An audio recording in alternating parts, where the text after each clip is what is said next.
louvor. Amado irmão, amada irmã, que momento lindo, que momento agradável de estar com vocês mais uma vez, né? Nessa catequese do Frei Zanon, para que a gente possa levar esse momento josefino a vocês. E hoje, né? Hoje é o 6º dia do livro Simplesmente José, e estou super apaixonada por esse livro, pelo romance, né, que o Frei Zanon colocou.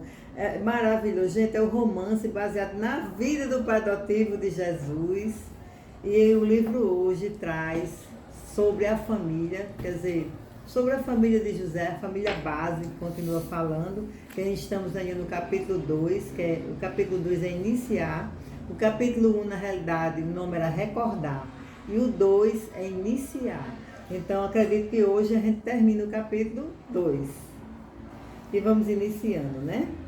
Onde a gente ficou, vamos dar início ao vídeo anterior. Em família, aprendi o que significa ser justo e fiel a Deus e à tradição. Que o trabalho não é peso, mas realização. Em família, aprendi a ser responsável, a confiar no próximo, construindo relações estreitas e profundas. Aprendi a valorizar e cuidar do outro, a dizer nós e não apenas eu. Aprendi que o modo como desejamos ser tratados deve ser modo como tratamos os outros. Que tudo aquilo que desejo que seja feito em relação a mim, devo eu primeiro fazer em relação aos demais. Aprendi uma regra preciosa na nossa tradição, que é amar o meu próximo como a mim mesmo. Mas o meu próximo não é apenas a minha família ou a minha tribo. Tribo que significa comunidade. Como alguns de meus conterrâneos defendem. Meu próximo é qualquer ser humano. As experiências que tive na Galiléia ao Egito provam que somos todos filhos do mesmo Pai, independente de nossa origem ou nação. Quando somos estrangeiros, imigrantes em terras longínquas e desconhecidas, muitos valores são repensados. A própria tradição adquire nova interpretação. Por isso, não basta apenas fazer o bem ao nosso vizinho. Devemos manter nosso coração aberto sempre para acolher a todos. Hoje, nosso amado José trabalha o amor ágape, né? A comunidade. Ele nos revela que nas diversas comunidades que ele viveu, ele desenvolveu na sua sabedoria esse amor, o amor comunidade. Que fosse na primeira célula, que é a família base, pai, filhos e mãe, que seja na comunidade Belém, onde ele nasceu e viveu, cresceu ali, né? Ele amou aquela comunidade, como falava antes, as montanhas abraçam Belém na sua beleza, mas ele fala principalmente do amor que foi desenvolvido pela comunidade pessoa, né? Pelos irmãos, pelos pais, por aqueles que o rodeavam, seus primos, seus tios. Então, assim, Deus nos criou para sermos comunidade. Sozinho não conseguimos viver. É por isso aqui, Roberto, que ele revela e desperta em nós que temos mais de um pai, né?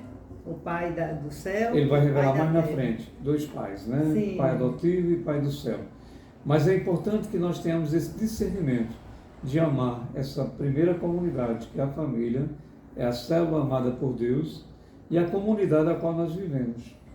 Se você mora em um bairro, aqueles que estão próximos a você ali, que é do seu convívio, exercite o amor ágape. Se você vai para a terra distante, como São José foi para o Egito, ame incondicionalmente aqueles que você vai encontrar. O seu próximo é onde você estiver. Verdade. É onde você estiver. Com a minha família, aprendi a usar o coração para amar a Deus e ao próximo, a mente para agir conforme a lei, com justiça e sabedoria, as mãos e a vontade para nutrir a labuta cotidiana e a conquista do pão de cada dia. Com a família também aprendi que não podemos enfrentar a vida sozinhos. Precisamos de amigos e às vezes de toda a comunidade para superar as maiores dificuldades, para crescer, amadurecer, para nos tornarmos humanos. Além de adultos, sozinhos enchemos-nos de ilusões que rapidamente são levadas pelo vento ou pelo correr das águas. Somente integrados com o outro podemos nos realizar a ser felizes. Quando descobrimos um outro muito especial, nosso ciclo se inicia, como foi comigo e com Maria. Mas só conseguimos ter êxito nesse novo itinerário, só conseguimos escrever nova página da história se estivermos abertos e soubermos acolher o próximo e criar relações profundas. Quando me refiro à família, entendo ser muito mais que meus pais e irmãos. Nossa família é maior. Tive a alegria de crescer ao lado de tantos tios, primos e dos meus queridos avós paternos, Matá e Miriam. Do vô Matá, aprendi o valor do trabalho. Foi ele que aprimorou a arte da carpintaria familiar, iniciada pelo seu pai Eleazar, homem de extrema dedicação e força. Superou enormes dificuldades para levar adiante seu sonho. A paixão era tanta que contagiou meu pai Jacó, meu irmão Eleazar e a mim. Seguimos todos na mesma estrada, passando de pai para filho o amor ao trabalho manual, artesanal, que transforma a natureza. Como imagem e semelhança de Deus Criador, também o nangar, como costumam nos chamar lá na aldeia, podem criar. A diferença é que não criamos a partir do nada, como o nosso Pai Celeste, mas criamos a partir de sua criação. Estamos em perfeita sintonia com Deus Criador e damos continuidade à sua presença no mundo. Eu quero fazer uma ressalva nesse nome da mãe de José, no nome dos avós maternos de José. São nomes fictícios, baseados em nomes bíblicos que o Frei colocou.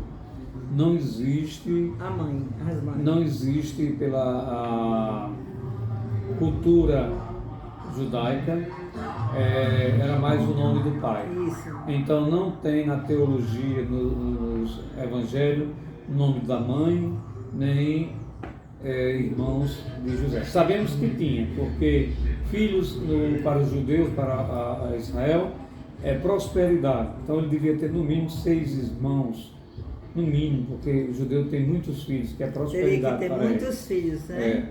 E com certeza ele tinha um avô materno e uma avó materna, mas esses nomes são científicos, fictícios. Então, assim, mais uma vez eu volto à comunidade. São José volta à comunidade. O amor pela comunidade. Ele nos diz que sozinho vamos criar falsas ilusões e haverá grandes decepções. Por isso hoje se busca tanto a vertente do poder, a vertente do poder aquisitivo, a vertente de se sobrepor sobre o outro, e por isso que tantas doenças psicossomáticas, por isso que tantas depressões, e também as pessoas que já não suportam mais viver no isolamento buscam o extremo. Volte, se você está nessa situação, volte, refaça a sua vida na comunidade, célula, depois na sua comunidade e na igreja. E aí sim, o projeto de Deus, ele é sólido, ele não é ilusões, são sólidos e nos trazem verdadeiros prazer, nos trazem a paz e a harmonia no coração. Ele diz que com vovó Miriam, aprendi que tudo na vida deve ser feito com esmero. Outra palavra para dizer amor. Vó Miriam era mulher simples, como todas as mulheres hebreias, fiel à tradição, amava cada um dos seus filhos e netos com a mesma intensidade com que respeitava a lei. Nos mínimos detalhes. Nas ações, que realizava, nos lugares que frequentava, em cada pessoa que compunha o mosaico de sua história. Da nossa história como família e povo eleito, terna, serena, tinha sempre a palavra justa para nos orientar. Quando digo justa, não significa doce e suave. Às vezes ela era muito rígida, chamava a nossa atenção e apontava cada erro. No entanto, cada uma das suas palavras era carregada de sentido. Nada dizia ao acaso, mesmo quando agia com severidade. Era com boa intenção para nos corrigir e fazer crescer, para nos ensinar uma lição. Era ela que meus irmãos e eu nos dirigíamos quando não sabíamos o que fazer, ou quando tínhamos exagerado em algumas aventuras e algo tinha dado errado. Ao redor do fogo, no inverno, ou a sombra no jardim, no verão. Vó Miriam me chamava para perto de si, convidava para sentar e começava sempre contando uma história ou parábola, para depois nos ensinar como proceder. Ela tinha sempre a resposta ideal, um conselho concreto. Era um poço de amor e sabedoria, mesmo sem ter tido qualquer possibilidade de estudar. Esta é uma das coisas que eu nunca entendi na cultura do meu povo. A submissão das mulheres, a ponto de não poderem seguir seus sonhos. Limitavam-se à educação básica e somente ligada ao lar. Sempre imaginei que quando me casasse, iria tratar minha esposa de modo diferente, não em desrespeito à tradição, mas para ser fiel a Deus, que nos criou homem e mulher iguais. Se Eva foi criada da costela de Adão, significa que está ao seu lado nem acima nem abaixo. Nunca compreendi essa mudança que tolheu da mulher sua imagem e semelhança, para colocar em segundo plano, reduzi-la a uma categoria inferior. Isso certamente mudará no futuro e espero poder contribuir para uma mudança de mentalidade. Na realidade, o que o autor coloca aqui no livro são coisas assim do dia a dia nosso, da família. Ele traz a realidade da família de hoje, daquele tempo, se relatando a família de hoje. Alguns pontos positivos, alguns pontos negativos. Mas veja a presença da avó, o amor da avó, né? Ao contar histórias, a acolher, ao educar. Hoje já não é tão presencial essa vivência com os avós. Essa busca desenfreada pelas coisas do mundo vai nos distanciando das nossas comunidades. Então, é um retrato que São José coloca aí para que a gente busque viver essa experiência. Aqueles que ainda têm os avós, façam convívio com eles, partilhem da experiência deles. Vivemos reunidos e permaneceremos unidos em nome do Pai, do Filho e do Espírito Santo. Amém. E quem quiser comentar, comente, coloque o nosso comentário, faça pergunta, a gente responde a todos os comentários e dê seu like, inscreva-se e peça alguém para escrever já, se você for inscrito. Envie para alguém, para aquele amigo, para um filho, para o pai, para escrever, para ajudar o canal dos Missionários da Providência.